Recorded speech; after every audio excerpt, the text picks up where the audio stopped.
Pagi hari menyeduh kopi, diminum sambil lihat jalanan. Jalani hari dengan happy sambil dengarkan podcast Asinan. Halo penikmat Asinan dimanapun berada, kita berjumpa di podcast Asinan, Asik Bincang Perbendaraan. Podcast ini adalah program yang dihadirkan oleh KPPN Bogor untuk memperkenalkan tentang perbendaharaan negara kepada penikmat Asinan dimanapun berada. Saya Kevin yang akan menjadi pembawa acara kita pada podcast kali ini. Nama Asinan kami ambil karena seperti Asinan Bogor, perbendaharaan negara itu ada manisnya, juga ada pedas, ada asin, ada asamnya juga. Untuk episode pertama Asinan kali ini, kita akan membahas tentang pembiayaan UMI atau ultramikro. Ini adalah program pemerintah untuk membantu usaha mikro, kecil, dan menengah selama masa pandemi COVID-19. Sebagaimana kita ketahui, COVID-19 yang dimulai pada tahun 2019 masih dapat kita rasakan dampaknya hingga pada tahun 2022 saat ini. Di tengah-tengah kita telah hadir dua kawan bincang untuk episode pertama Asinan kali ini. Yang pertama adalah Bu Feni, selaku pemilik dari Situ Gede Art dan juga sebagai motivator dalam kelompok gadis atau keluarga disabilitas. Halo Bu Feni, gimana kabarnya Bu? Halo juga Mas Kevin, alhamdulillah baik. Ya. Kemudian kawan bincang kita yang kedua adalah Kepala KPPN Bogor, yaitu Pak Judika Sirait. Halo Pak Judika, gimana kabarnya? Bang Kevin, sehat. Oke, kayaknya kita langsung masuk ke pembahasannya aja kali ya. Untuk UMKM Situ Gede Art sendiri, itu bergerak di bidang apa sih Bu? Bisa tolong dijelaskan?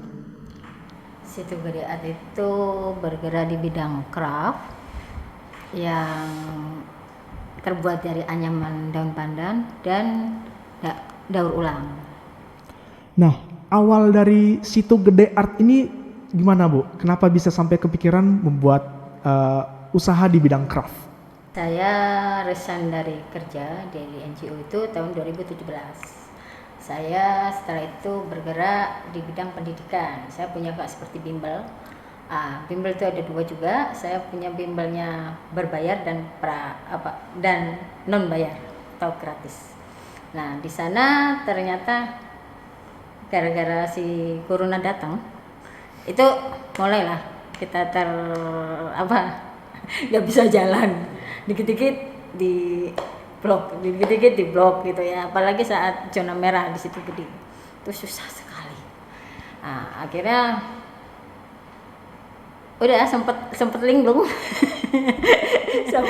sempet nggak jelas juga, stres gituin, nggak stresnya karena kebiasaan ada pekerjaan terus nggak kerja ya stres.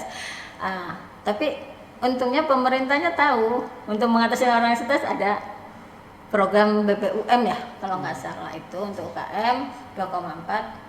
Carilah info ke dinas koperasi, di situ saya tahu oh harusnya ini, harusnya ada usaha, harusnya ini.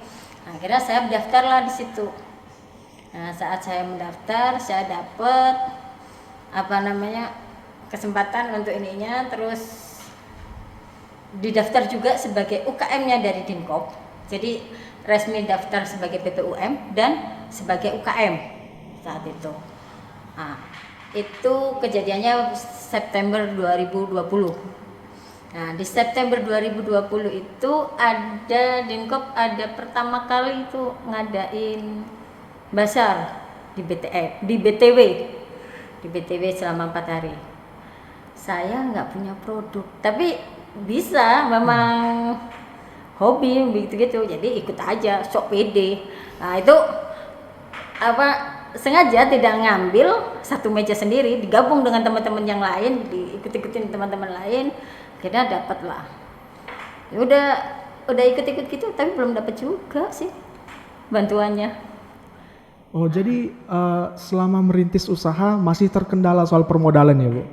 Ya, saat itu tahun 2020 itu belum dapat sampai akhir ya. Padahal semua teman-teman yang saat itu semua udah dapat, saya yang belum dapat. Ya sempat shock juga, ini gimana, modal 300 uang belanja udah diambil. Tapi ternyata itulah rahasia Tuhan, ngasih jalannya yang terbaik di tahun 2021, sekitar bulan Januari atau Februari saya lupa. Saya dapat 2,4. BPUM 2,4 juta dari BPUM ya Bu? Iya. Wah, luar biasa nih perjuangan dari Bu Feni dalam merintis usahanya di tengah-tengah pandemi ya Bu, dengan modal yang bisa dibilang sedikit. Terus bisa berkembang sampai kondisi sekarang itu, kondisi sekarang gimana Bu usahanya? Kondisinya baik-baik aja. Mungkin bisa diceritakan lebih lanjut Bu. Kondisinya baik-baik aja. Kondisinya dibilang baik-baik aja baik-baik, tidak baik-baik ya tidak baik-baik. Karena jujur saya usaha tidak mempunyai toko online sendiri dari ada teman-teman, karena saya nggak bisa. Karena saya nggak bisa yang namanya toko online ini. Jadi saya hanya mengandalkan dari mulut ke mulut ininya terus. Dari 2,4 dipakai 400 sekitar 2 juta kita modal awal itu harus gini. Saya punya kalau saya belanja 500, saya ngitungnya harus kejual sekitar 700 atau 800. Karena 300-nya itu putar lagi. Jadi saya belum menikmatin hasil penjualan secara pribadi ya, tapi kalau ininya udah. Terus saya punya misi yang berbeda dengan teman-teman. Kalau teman-teman jualan menghasilkan uang, udah. Kalau saya enggak, ada satu yang berbeda dengan teman-teman adalah saya jualan, tapi saya juga harus memberikan manfaat kepada anak-anak yang saya tinggal tadi. Luar biasa. Jadi bukan sekedar nilai uangnya ya Bu, tapi nilai lebih ke masyarakat yang diberikan gitu ya Bu kira-kira. So idealis. Oke, kalau boleh saya mau balik lagi Bu ke pembiayaan. Ibu pernah dengar pembiayaan dari pemerintah nggak tentang KUR atau kredit usaha rakyat, dan satu lagi pembiayaan UMI atau ultramikro? Kalau kursi sering dengar, tapi pas lihat kalau ke bank gitu-gitu lihat, ada biaya segini ya takut. Tapi kalau UMI sama sekali belum. Oh belum pernah ya Bu. Kebetulan di sini ada Pak Judika yang mungkin bisa dijelaskan sedikit Pak tentang UMI. Apa itu UMI, cara kerjanya? Silakan Pak Judika. Terima kasih Bang Kevin, Ibu Feni. Jadi Kementerian Keuangan mempunyai program untuk pemberdayaan UMKM juga usaha mikro. Sekarang itu programnya dinamakan dengan branding UFIN. Jadi UMKM Financing Empowerment. Jadi itu bisa kita artikan sebagai program pemberdayaan keuangan UMKM. Karena memang UMKM itu kan bantalan untuk berkembangnya ekonomi Indonesia setelah corona ini agak melandai. Jadi program ini diperintahkan kepada seluruh eselon 1 di Kementerian Keuangan mempunyai tindak lanjut untuk menyikapi pemberdayaan UMKM. Misalnya Ibu dari Direktorat Jenderal Pajak itu ada namanya melek pajak. Jadi supaya teman-teman UMKM itu juga tertib pajak, izin usaha juga sama. Juga ada juga di Direktorat Jenderal Kekayaan Negara. Itu mereka ada gerakan untuk pemasaran, termasuk partisipasi UMKM dalam penjualan produk lewat lelang. Jadi dimungkinkan lebih menguntungkan. Juga teman-teman dari Direktorat Jenderal Bea Cukai lewat fasilitas ekspor bagi UMKM yang sudah arahnya ke arah ekspor, mereka nanti banyak fasilitas-fasilitas di sana. Dan khusus Direktorat Jenderal Perbendaharaan ada program untuk di sisi pembiayaan. Karena Direktorat Jenderal Pembiayaan atau Kementerian Keuangan punya BLU namanya Pusat Investasi Pemerintah. Ada dana yang dikumpulkan itu nanti disalurkan untuk usaha-usaha mikro, kecil dan menengah. Dan khusus yang PIP itu fokusnya kepada ultra mikro seperti Ibu Feni. Wah, gitu.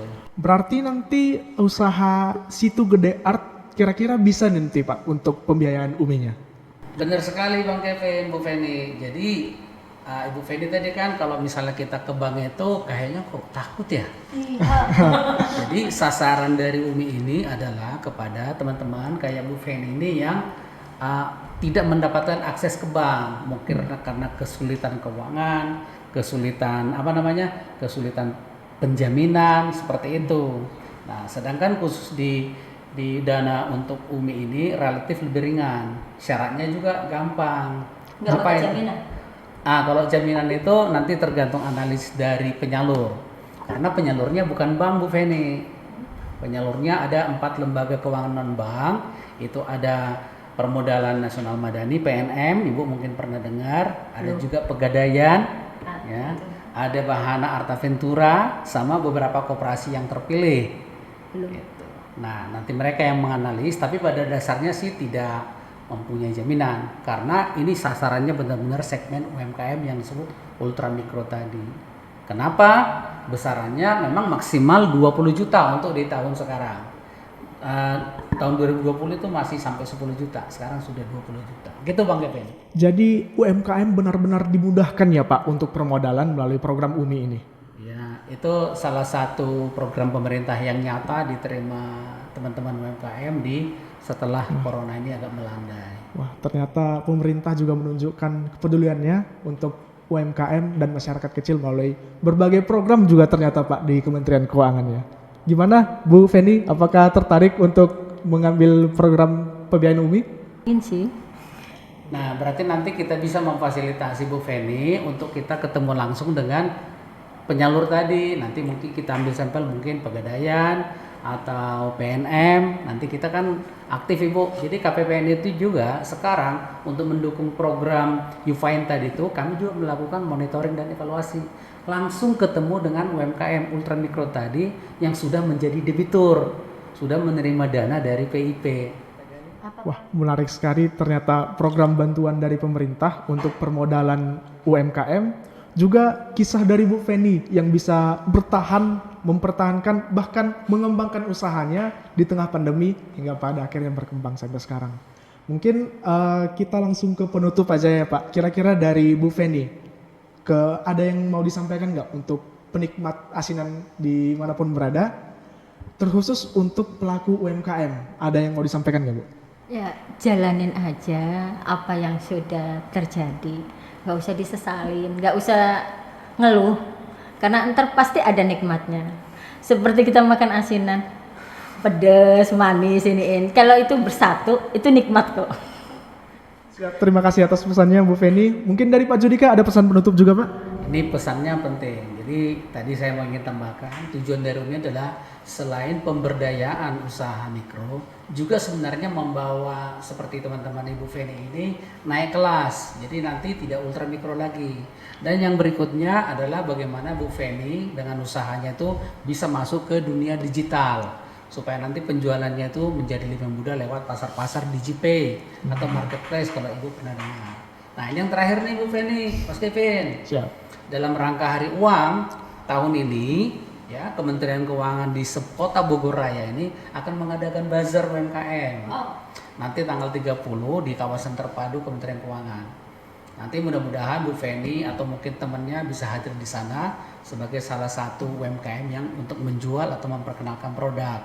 Itu salah satu upaya nyata kami dari Direktorat Jenderal Pajak, Bea Cukai, Kekayaan Negara, juga Pusdiklat Anggaran dan KPPN Perbendaharaan untuk secara nyata memfasilitasi teman-teman UMKM. Dan kami sangat didukung oleh teman-teman perbankan dan juga penyalur tadi, PNM dan Pegadaian. Demikian Bu Feni, Bang Kevin, mudah-mudahan informasi ini hanya informasi awal loh ya. Mudah-mudahan nanti kita bisa menggali lebih jauh lagi tentang ultra mikro. Baik, terima kasih Pak Judika, terima kasih Bu Feni atas penjelasannya. Sama-sama Bang Kevin. Baik, penikmat asinan dimanapun berada, demikian episode pertama dari podcast Asinan Asik Bincang Perbendaraan kali ini. Terima kasih sekali lagi untuk Pak Judika dan kepada Bu Feni atas kisah dari Bu Feni. Semoga dapat menjadi inspirasi bagi kita semua. Sebagai penutup, saya izin tutup dengan pantun ya Bapak Ibu. Silakan Bang. Ibu Dewi pergi mengaji, pulang-pulang bawa jajanan. Kita akhiri podcast hari ini. Sampai jumpa penikmat asinan sekalian. Ayo silakan Bapak Ibu, asinannya dinikmati.